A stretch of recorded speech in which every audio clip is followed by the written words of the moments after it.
Live, We end up seeing live on Custom Street. That is going. I didn't record the Sartorius talk, and which is really, but I think I can get it from the live streaming. I can. It is on it was on the live streaming, so I think it would be all right, but I don't know how yet, how to get it off the live stream. Okay, do you want to introduce? Yeah, go ahead.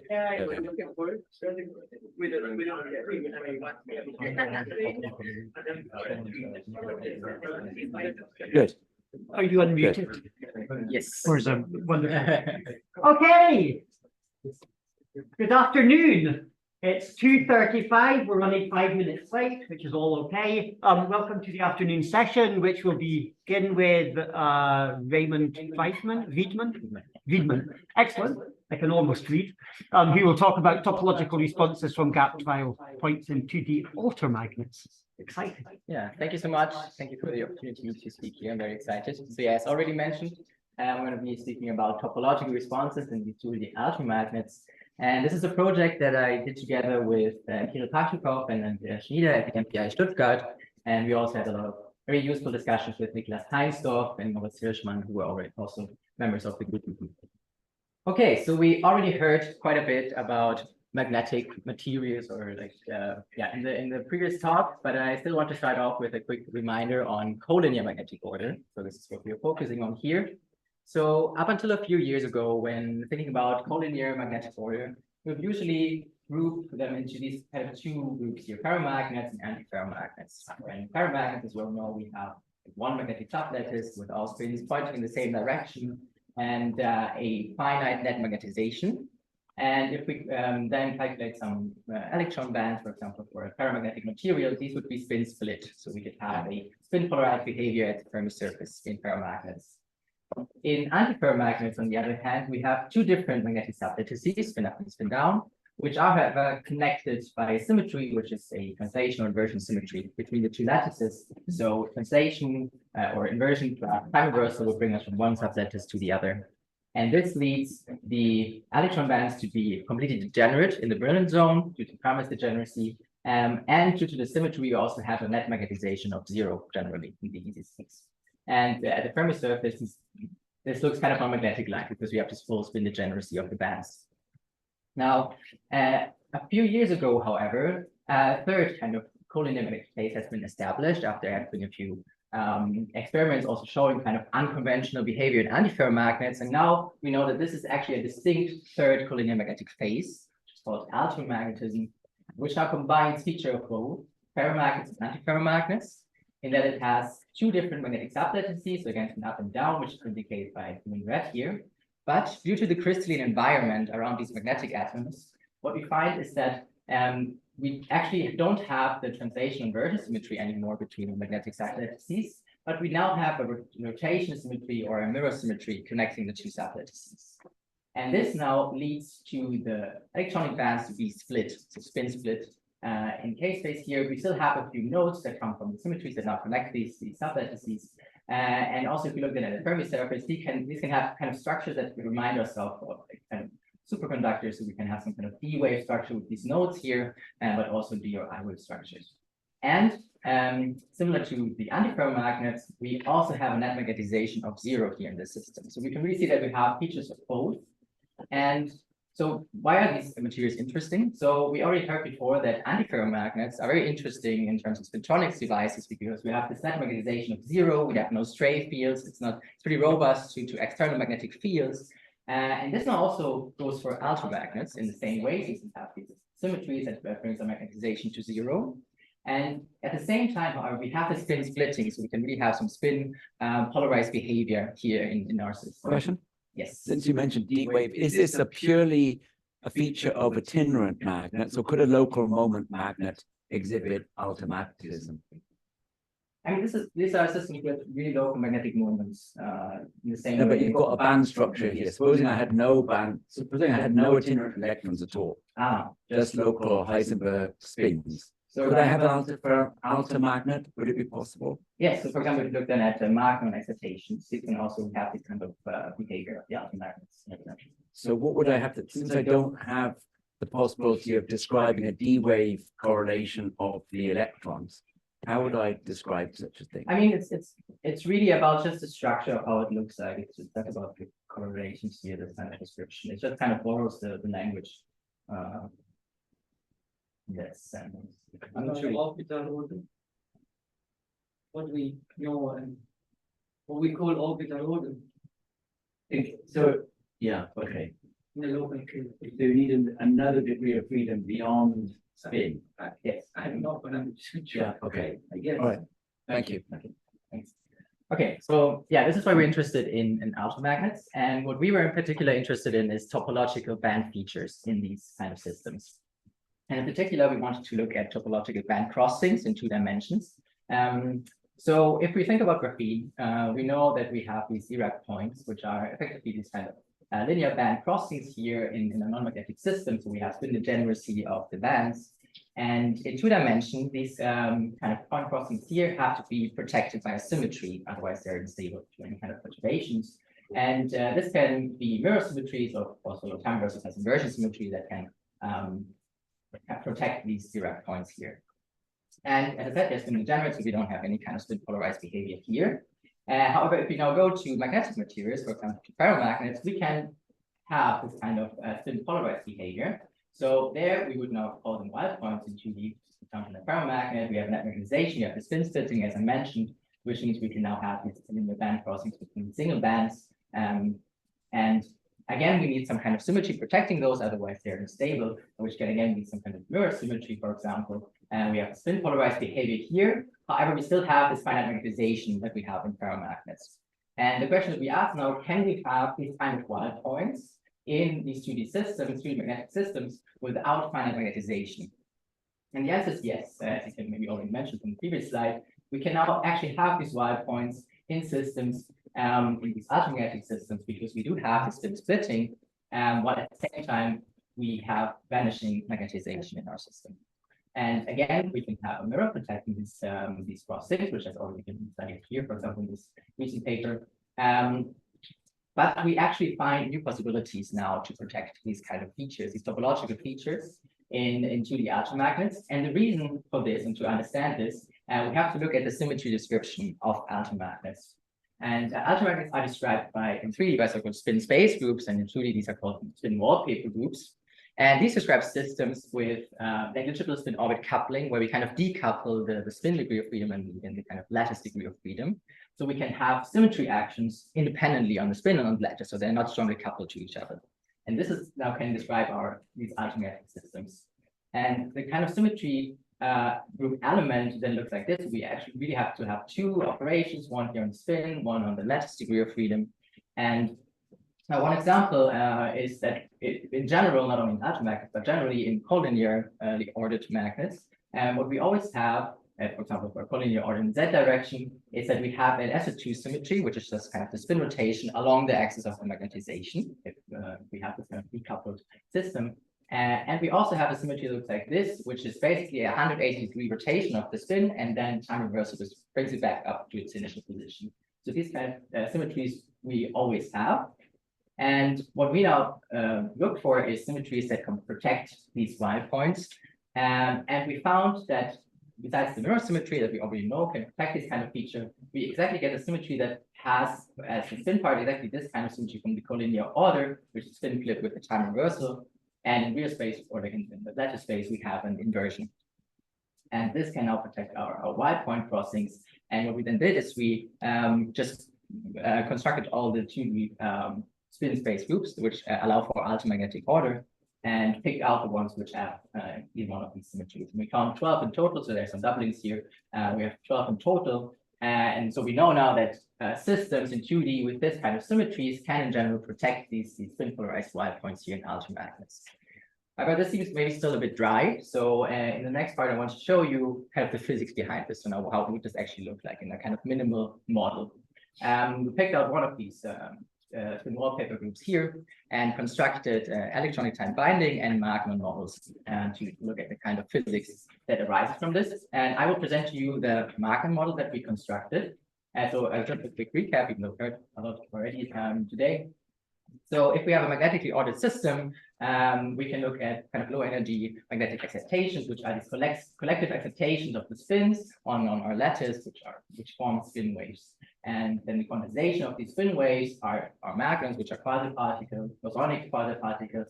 And in a semi-classical picture, you can imagine like this. You have this kind of magnetic moments possessing around the axis of the magnetic ordering, which form this kind of spin wave in our system.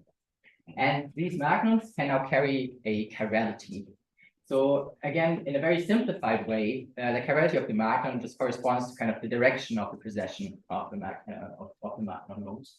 And in ferromagnets, however, we only have one direction of precession. We only have, for example, right-handed magnon modes. But in systems with two magnetic sublattices up and down, so in antiferromagnets and altermagnets, we actually can have both of these modes. There's only two different sublattices, and if we fix kind of one that direction, we can find left and right-handed precession of our magnon modes. And now, if we have a system with collinear order, we actually find that this is a conserved quantity, our magnon chirality. So we can use it as a good quantum number to label our states, but also to calculate something like a chirality Chern number in the same way that we can calculate a spin Chern number in electronic systems. And so this is what we use, and this will come up later more, but now I want to show you the model that we constructed. So we want to construct kind of a minimal model that shows us kind of physics by just knowing the symmetry that has to fulfill. So we chose here this quadratic lattice with 4 sides per unit cell, and we have this kind of nail ordering here of our local magnetic moments. And then we construct a spin interaction Hamiltonian, which now fulfills the symmetries of the spin wallpaper group that we chose. So we just have very similar Hamiltonian with these nearest neighbor antiferromagnetic and next nearest neighbor ferromagnetic spin-spin interactions.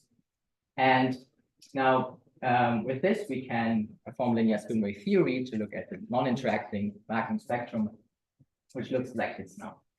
Okay, so we see here, so this is kind of the Brillouin zone. We can see here that along this high symmetry path, which is around here, we still have fully degenerate magnon modes here and here, which just comes from the fact that we have mirror symmetries in our symmetry group that protect the symmetry here.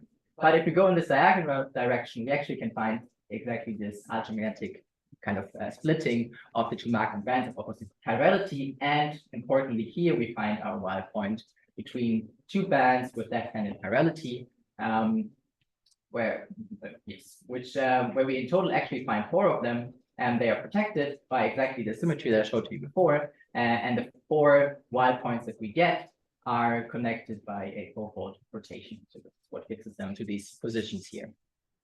Okay, so now we have we actually get this topological feature here, this Weyl point. And since this Weyl point is a topological band feature, we know due to the boundary correspondence that we also expect to see some boundary effect of this. So what we did is we calculate now the spectrum on a ribbon geometry and look at one side of the ribbon to see if we find edge states. And indeed here, so these are the projections now of the Weyl points in our ribbon geometry, and we see here, indicated by this color, that we actually have a exponentially localized state at the edge. Which is doubly degenerate here, which connects these two Weyl points, which is a topological edge state here, protected by the symmetries. And the fact that this is still kind of look at the glue to the bulk just as a parameter choice. So if we tune around the parameters a bit, we can also move this a bit farther down from the bulk bands. Okay, so we can see now we have the topological features. They behave kind of as we expect. And what we now wanted to study next is whether our system that we have here can act kind of as like a parent system to a topologically gapped phase, or maybe multiple topologically gapped phases. And to study this, we have to break our Weyl point here to get a gap system.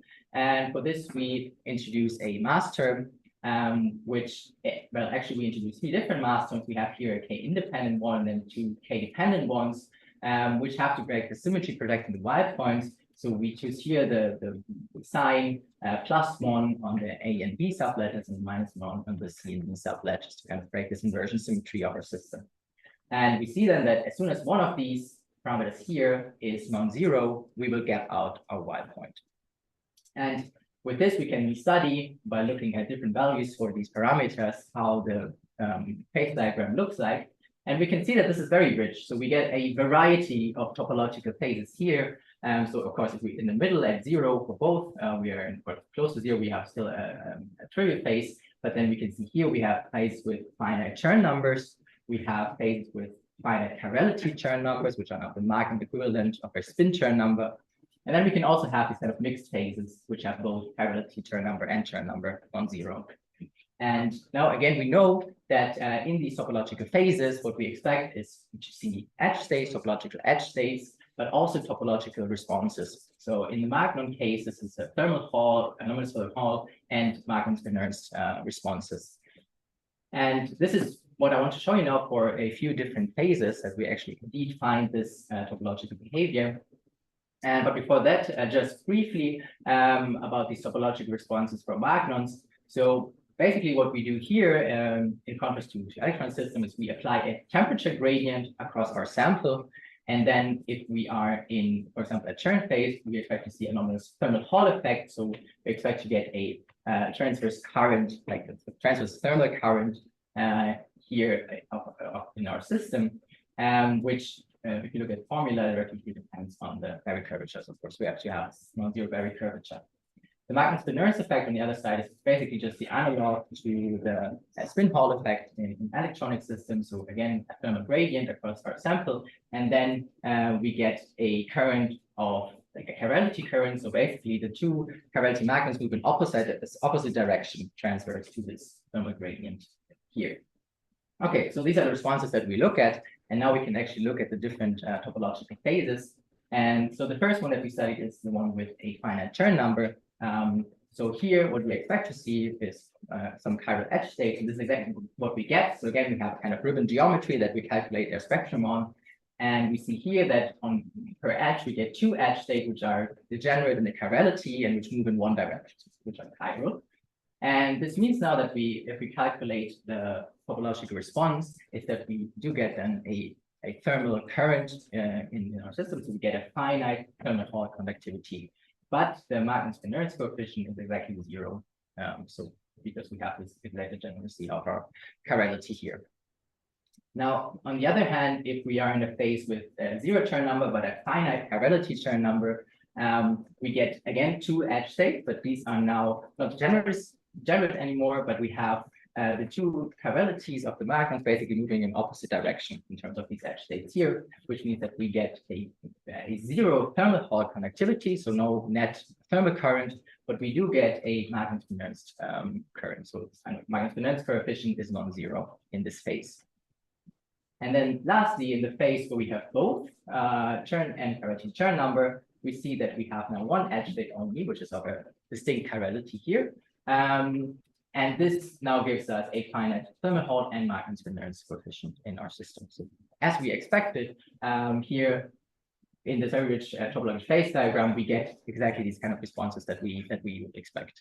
And this is now, you can see now that this model, even though it's very simple and we build it on a very simple basis, and we just needed to kind of take care of the symmetries in our system, we can get a lot of physics out of these.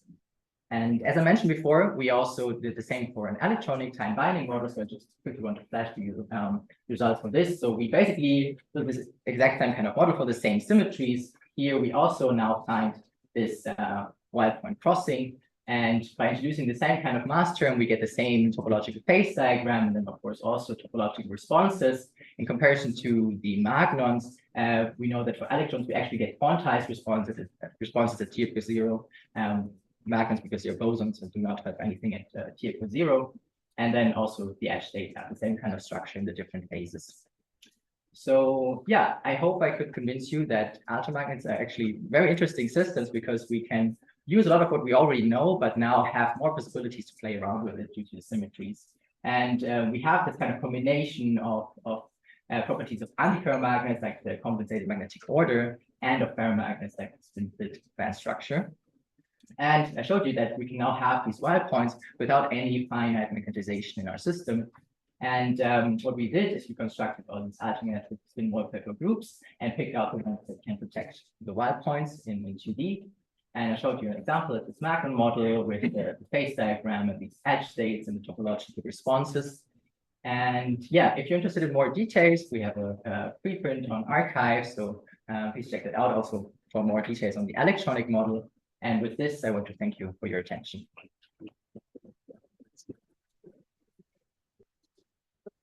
Wonderful, perfect timing, actually. Questions? I was just getting your cue. Yeah, go ahead. What does the spin texture look like? So it's we still have a conserved so the spin texture of the in our 2D system. I mean, we have collinear order out of plane, so I don't know what kind of spin texture can arise there at the edges. We didn't study it at all, so I'm actually not sure. Can you expand a bit on the what symbol paper groups? Because I'm not an expert. So what are the symmetry elements? If you could maybe explain the one that you chose. Yeah, sure. Okay, we'll take some time to go back. So basically, because we have this, we look at system without spin orbit coupling. Yeah, perfect. So we look at systems without spin orbit coupling. So we can have symmetry actions that solely act on spin. For example, this SO2 symmetry here, which basically form a part of the group, which is the spin-only part of the group.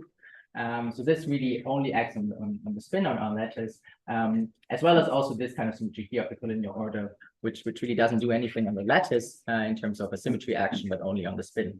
And then these elements of the spin space groups are always comprised of both like an element acting on spin and on lattice, but they're just generally decoupled. What this means is that there are a lot more possibilities.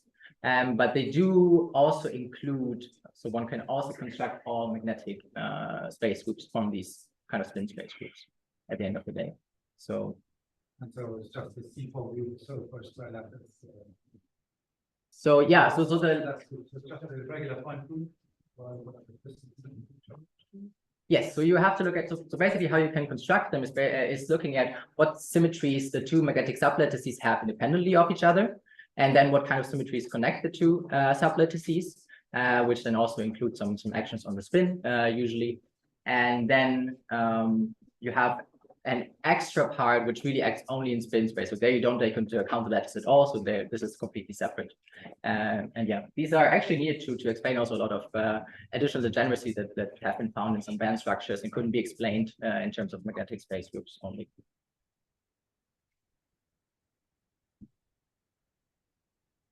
What's the simplest possible Heisenberg model of an altermagnet? The simplest. Well, if I wanted to have an example, which I could just work out and do spin wave theory on, for example. Okay, yeah. So we are close to that with our model, but actually we only need two sides. So we could have, okay, let me go to the left maybe. It would be enough to only have two sides. So yes. This is kind of in order. And then effectively the nearest neighbor interaction needs to be ferromagnetic, and we would choose the isotropic. But then what gets us into this altermagnetic phase is that we choose the next nearest neighbor hoppings, which are ferromagnetic, kind of anisotropic in space. So for example, going from the A lattice to this one would have a slightly different magnitude than going from here to here. And then it would switch for the B sublattice. So this would, for example, have the same magnitude as this hopping here, and then this one here would have the same as this. So basically that these next nearest neighbor couplings here between the spins switch if you go from one magnetic sublattice to the other. And this already gives you this kind of symmetry breaking, because you just need to break the symmetry that directly connects these two via translation. So they have complete Heisenberg symmetry, where you get an alternation of sign. Yes. That somehow. Not even sign, it's just the magnitude. So it's just that it's not the same magnitude here in these two directions, for example. And that can be done without breaking rotation symmetry. Lattice rotation symmetry. I mean, yeah, you can still have, for example, C4 symmetry. Yes, generally. I mean, it's not immediately clear. And L prime and L double prime doesn't. So you're saying I should have an Lij with a very specific symmetry. A coupling of I to J. There's a matrix there that you can define that will give me an altermagnet. Yes. Yes. It lies in this kind of coupling here. Yes. So it has to be in space. Just has to prevent kind of the direct connection via translation between the two magnetic sublattices. And yes, it would be very useful if someone in this community would write that model down explicitly. But there is a minimum model, like there's a paper with a minimum model for electrons and magnons, which is really two sides and shows this kind of I think I've connected from last year. But I wanted a Heisenberg model, not electrons. No, they also have a Heisenberg model with standard Magnum band structure. They do both, if I remember correctly. Okay, but you aren't able to show me that model now. Your description was a little bit vague about what couplings I should have between across the diagonals. Yes. Maybe you could define that a bit more precisely. The couplings across the diagonals, nearest neighbor was ferromagnetic, you told me. Antiferromagnetic. Antiferromagnetic. Yes. So Okay. here's an And the coupling across the diagonals, what do I have to do there? Across the diagonals, you basically have to modulate them when you go from one subset to the other. So you basically have kind of, I mean, if you just consider like these A and B sides, you have, for example, the coupling in this direction of one magnitude, and then you rotate it here in this direction of a different magnitude. Just any different magnitude. Yes, any different magnitude, but still ferromagnetic. Yes. Yes. And then you just do basically a mirror. You just switch them if you go to the next magnetic subset. This is already enough. Should already be enough. So A to C should be B to D the same. Yes, exactly. So basically you have the same here, and then I mean in this system here, you have the same couplings here, and then you have different ones here. It would be very pedagogical if in a future talk you would explicitly spell that out. Okay, okay. I think that's just a suggestion. Yeah. Yeah, thanks.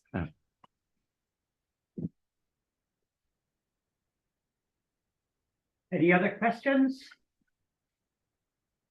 So in your discussion here, you had Heisenberg magnitude, you had Heisenberg plus electrons. No, really just Heisenberg. It was just Yes. Heisenberg. Then you were talking about spin magnons and something else. So, I mean, in the beginning, I was explaining this altermagnetism in terms of Yeah. these electronic bands, yes, because it's usually how Okay. people go about it. But here, I really just look at the electronic bands. And then later on, we also considered a completely electronic model where we find the same kind of physics. It's just to show that proximity description really doesn't care about if we look at magnons, if we look at like magnon bands, if we look at electron bands. So it really works for anything. Yeah. Okay. So let's thank Raymond again. There was a. Was there another question? Yes. Oh, sorry, I didn't see. Yeah. The part we added the master term, Yes. we did this in momentum space and you have those gaps at those Weyl weights. So what does this correspond to in terms of the original spin model? Like, what sort of couplings did you have to add to the original spin model to give you that? So, for example, I mean, this is some kind of sacred potential, the K-independent one, but the K-dependent one, I mean, one could add some kind of DM term, like Jalushinsky-Maria term. Yeah, yeah. Yes, this would give this kind of sign. Yes. Okay. So we are out of questions. Excellent. Let's move on. So thank you.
Wow. Yeah.